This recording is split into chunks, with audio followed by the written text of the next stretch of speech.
Hello, Block 7. You guys are in for a treat today. I got my daughter, Hannah, to help me out shooting a video for angular momentum. What I thought we could do today would be to review angular momentum and then get to something that we didn't even get to in our regular class because of the coronavirus, and that is conservation of angular momentum in a collision. I thought we could go through that, go through some notes, a video, and then a pretty difficult AP problem, and that'll keep you on your toes, ready to go.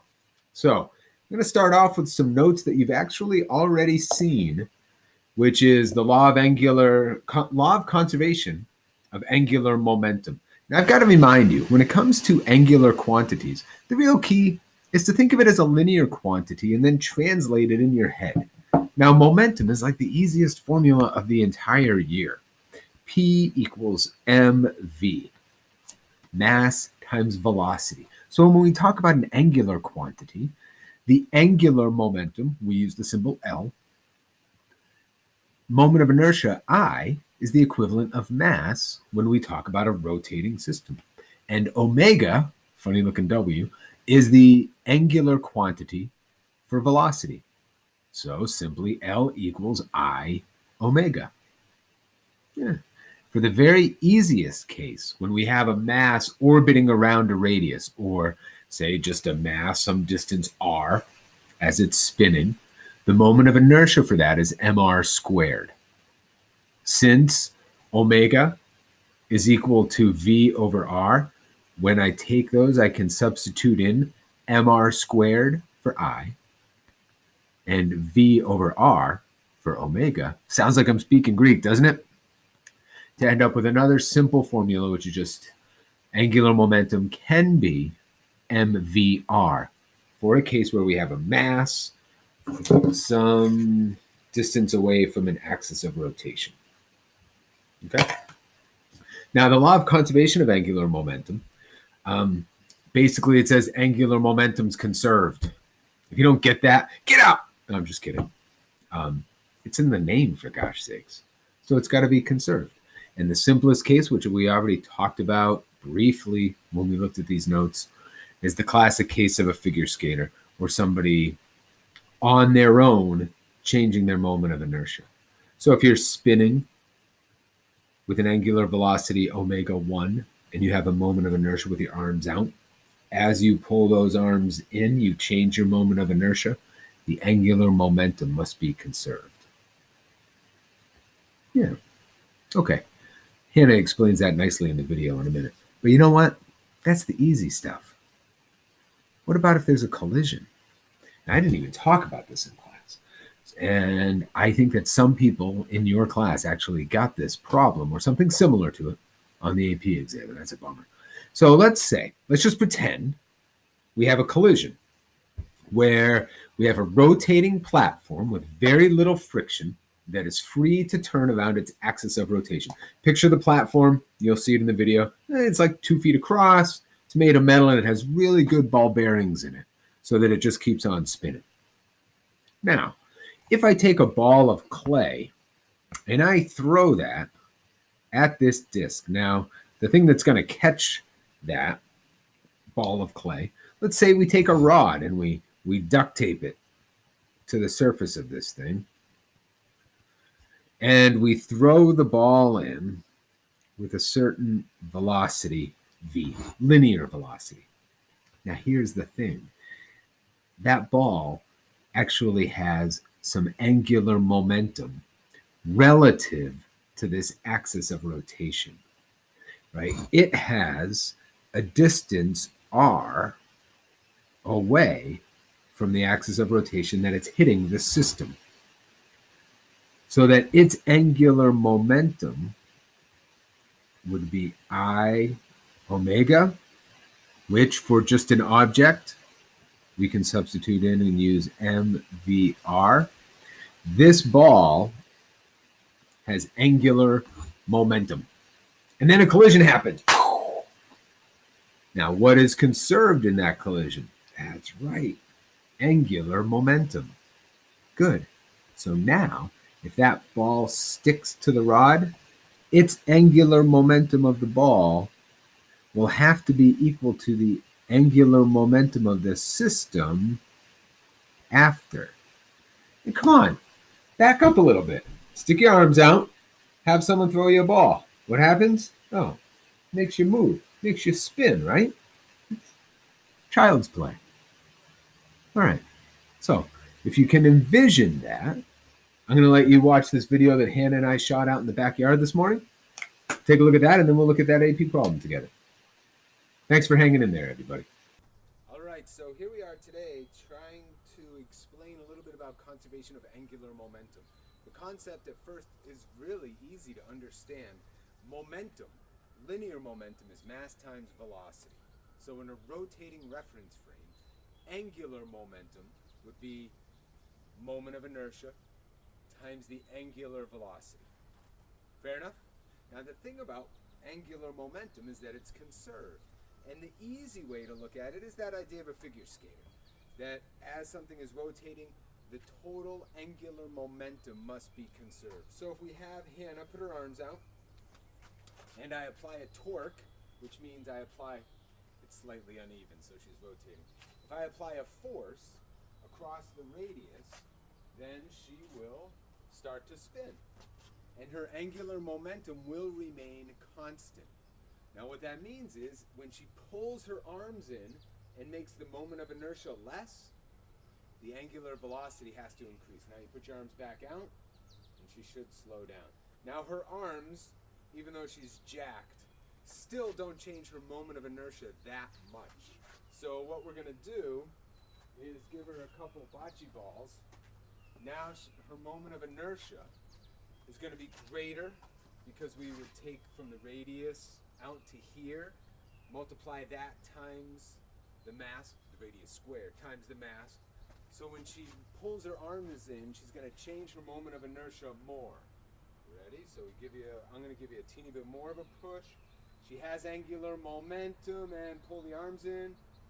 You could clearly see that her angular velocity increases. Now put the arms out, and she slows down and pull them in, and she speeds up.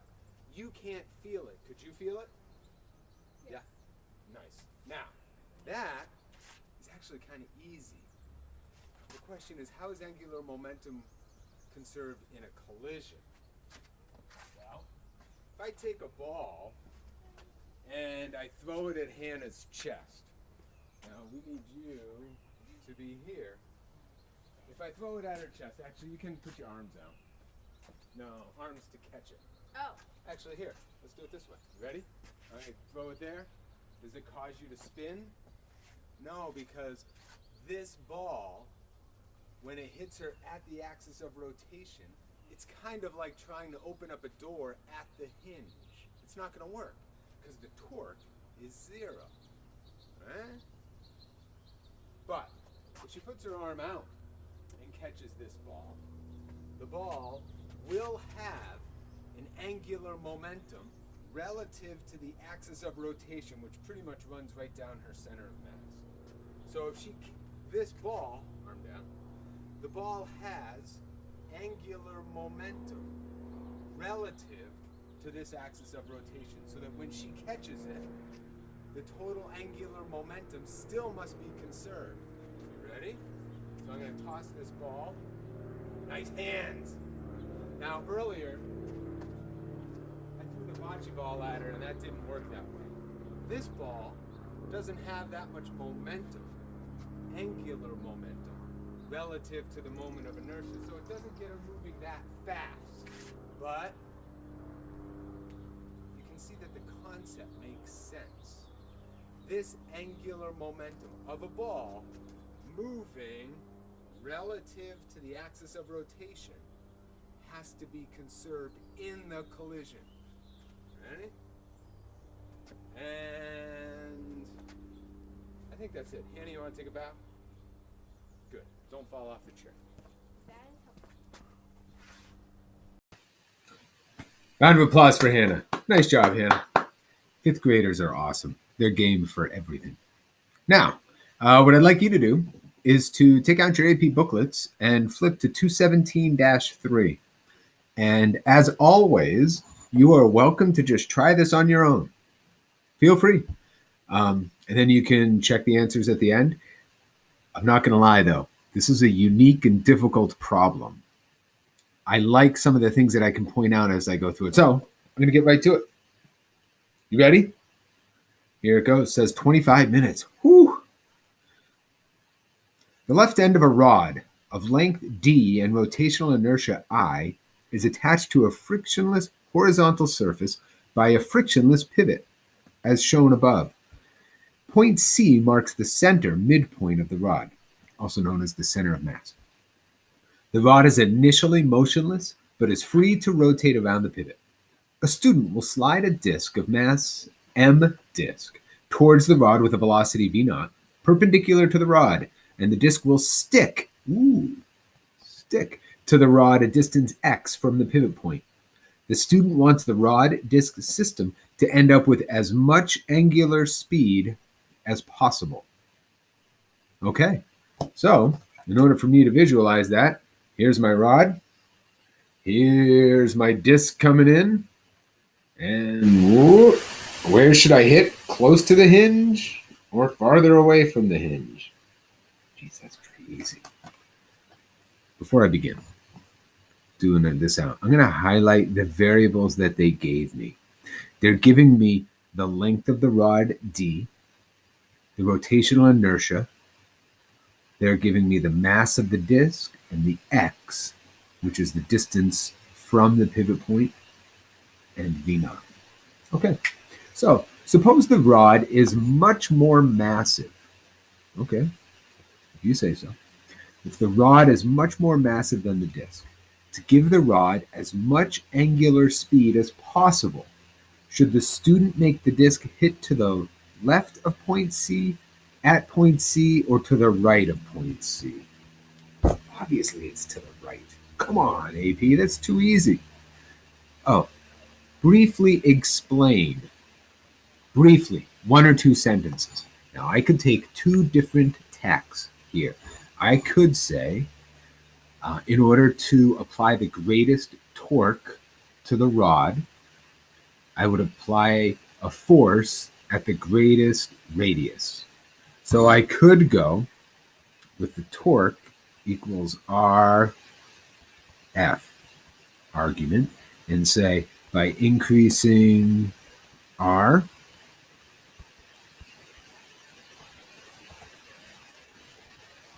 the torque increases.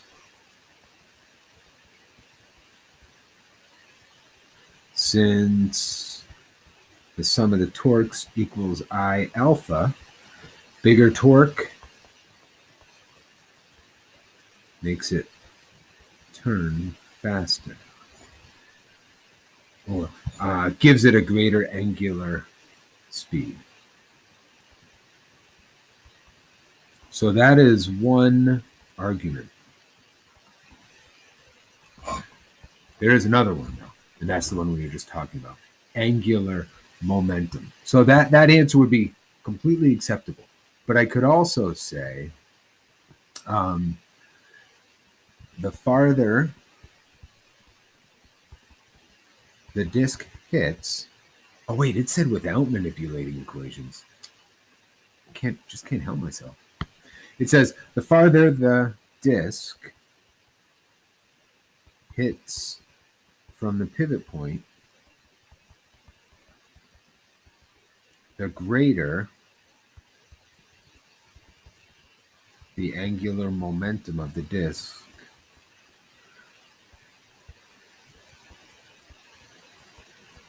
will be. In the collision,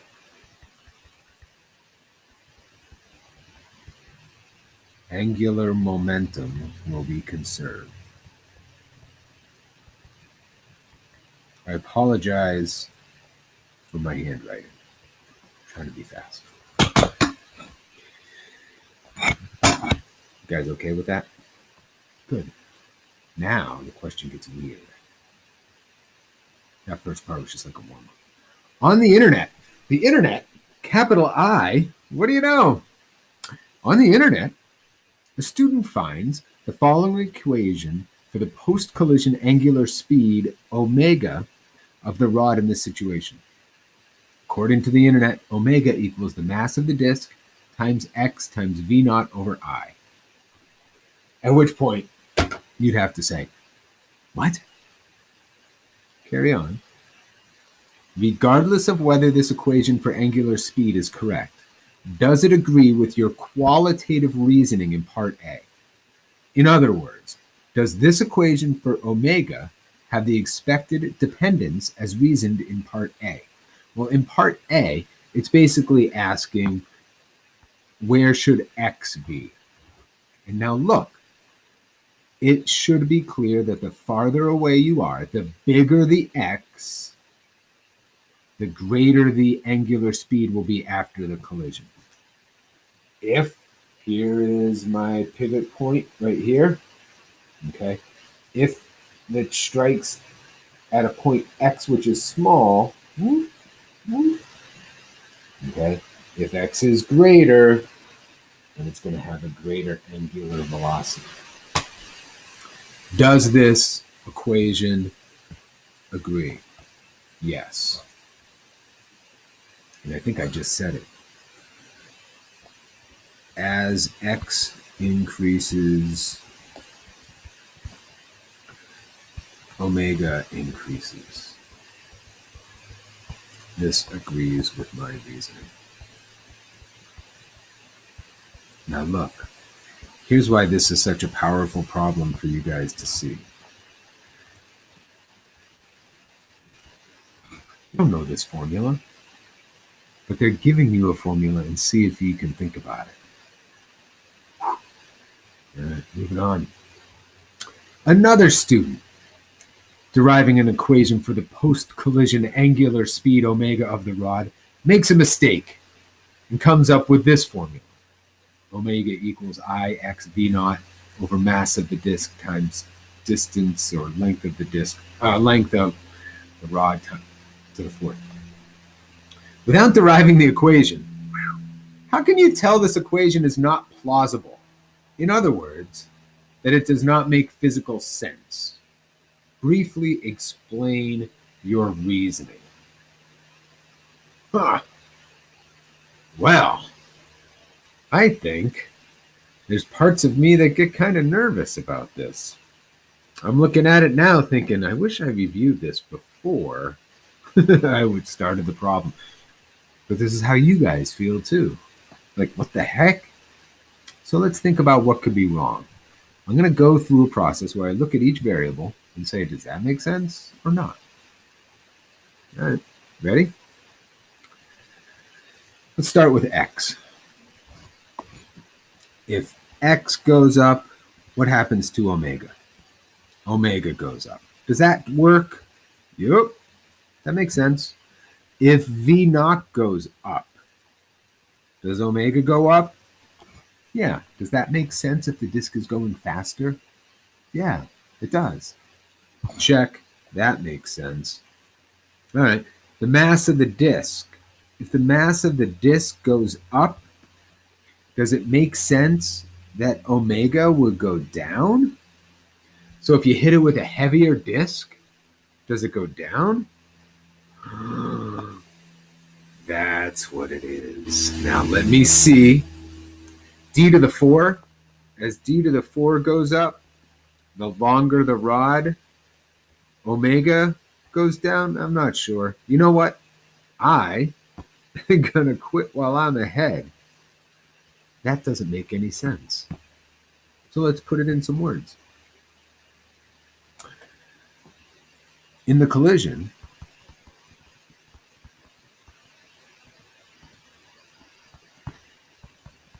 if the mass of the disk is greater, it would have more angular momentum. It says briefly, so I'm going to try to be quick here.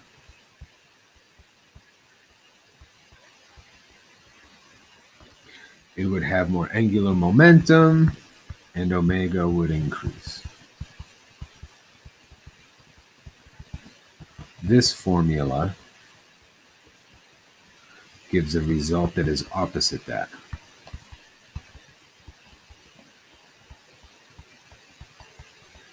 right. See?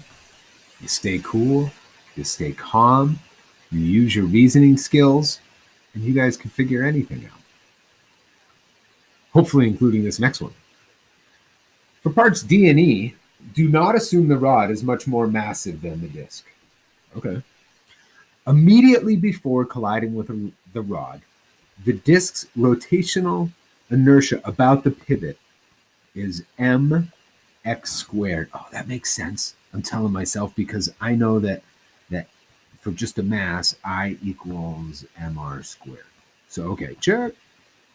Now, and its angular momentum with respect to the disk is given, mv times r. Now, derive an equation for the post-collision angular speed of the rod. Express your answers with the values given. And this is where the lecture about Hannah on the rotating platform comes into play. Because the angular momentum of the ball or disc initially has to be equal to the angular momentum of the system after. It gave me the angular momentum of the disc to be mass of the disc times V naught times x. And what would the momentum of the angular momentum of the system be after the collision? It would be the moment of inertia of the system times the angular velocity of the system. Now I'm trying to get the angular velocity here. Now here's the tricky part. This thing right here has got to be for the disc plus the rod. Let's go back to the picture, in case you guys don't even remember what problem we're on. Ready? We're going to have to take into consideration the moment of inertia of this, and then once the ball has stuck to it, it's going to change the moment of inertia of the system. Like it's both together. All right? Yeah. You got this. So if I go back, I'm going to have, it gave me the moment of inertia of the rod. Didn't it? Oh, yeah. It's just I. So it's going to be I plus mr squared, but they're using mass of the disk times x squared, all times omega. So I get omega all by itself. Hey, look, I don't know what this formula looks like, but I know that I don't think I've made a mistake yet. Knock on wood. So I solve it up. I've got mass of the disk times V naught over X over I plus mass of the disk times X squared. And I'm tempted to cross off mass of the disk and an X squared, but I can't. There's a plus in between those two.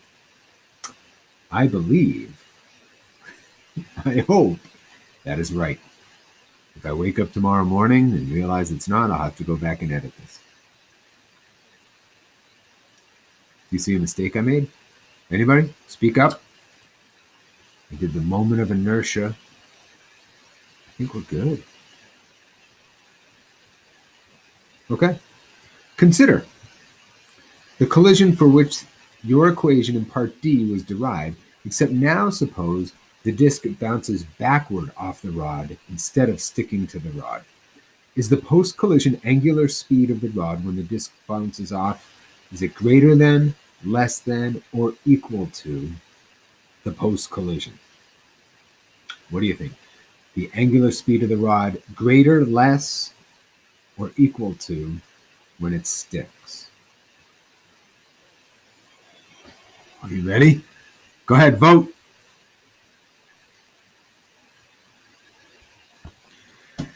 Boom. Now, when it comes to momentum, gosh, I wish I had a bouncy ball. Right now, if I was in class, I'd be holding that volleyball that I huck at people's heads. And we'd have somebody come up, probably Nick, because I feel like if I take that um, and I throw that at Nick, actually, no, let's go with Lucas. If I throw that at Lucas and it hits him in the chest and he catches it, he's changed the momentum of the ball by MV. But if I take that same ball and it hits him and then bounces back away, I've changed the momentum by a factor of 2 MV, because it's positive MV coming in and then it hits him in the head and bounces off.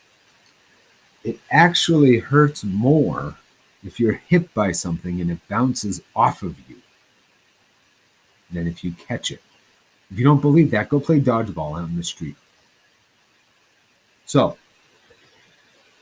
to explain that briefly, I would say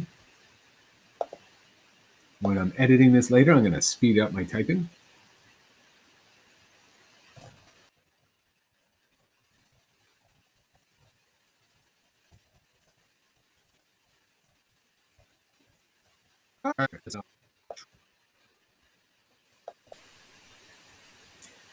I said the speed of the system would be greater after the collision when the ball bounces off, since the change in angular momentum of the disk in the collision when it bounces off is twice as much as when it sticks. That's why you should read stuff out loud to yourself. Put another way, after the collision, the disk will have a negative angular momentum, yet the total angular momentum of the system must be conserved, and the rod will spin at a higher angular velocity. Ow! You guys are getting into it. Because here's the thing. Now you can start to see how everything we've learned only gets you so far. The way they really try to separate out those top students, aka you guys, is to give something to people that you've never seen before. And this is a great example of that. If you understood the process that I went through, the number one thing is to stay calm. I identified the major physics concepts, torque, and really angular momentum being the key. And then when they threw this crazy curveball at me, a formula that of course I have never seen before, I stayed cool and calm. And I thought about it. And then you realize that's the same question I ask when I'm standing at the board all the time. If I increase X, what happens to omega? It gets bigger. Then trying to troubleshoot what somebody else did wrong, deriving our own formula, which I really hope that's right. If it's not, I'll have to put an addendum on this. And then an explanation at the end. My explanation is the explanation of a physics teacher. Hopefully yours is better written. Hopefully. Thank you guys for hanging in there. Whew. It's a lot of work today. Hope you're good. Thanks.